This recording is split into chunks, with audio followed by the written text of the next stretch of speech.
No dneska robíme medovníkovú chalúbku. Tak to sme si pomúčili sme túto dosku a cesto. Teraz to rozvalkávame.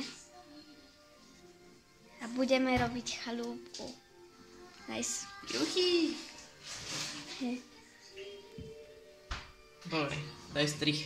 Dobre, teraz si vezmeme šablóny, dáme si ich na plochu medovníka a budeme vyrezávať. Takto. Časti chalúbky vykrojíme a dáme na plech.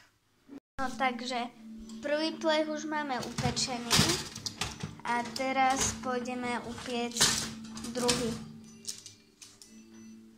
No takže teraz si pripravujeme poľvu, ktorou to budeme lepiť. Pripravili sme si 200 g práškového cukru, 10 ml citrónovej šťavy.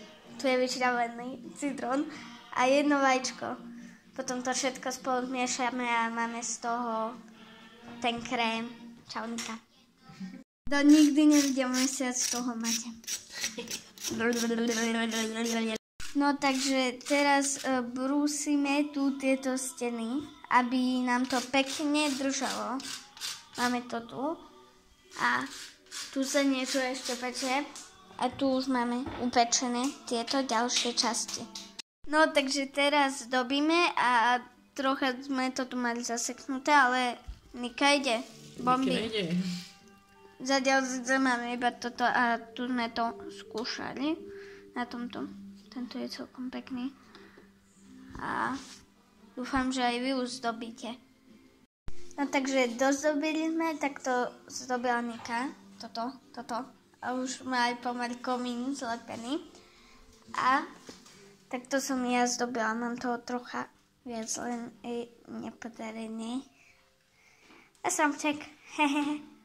No takže zalepili sme takto zatiaľ dve strany.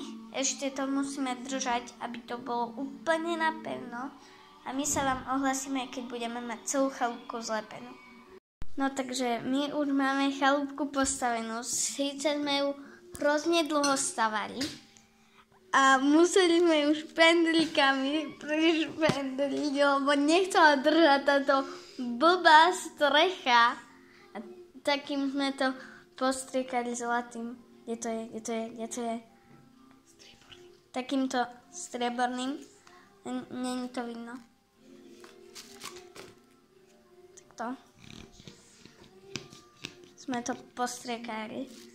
A ináč je pekná tá chalupa. A vnútri je také prekvapenie. Hádajte, čo tam je. Napíšte do komentárov. Presne tak. Nám tu pípa trúba.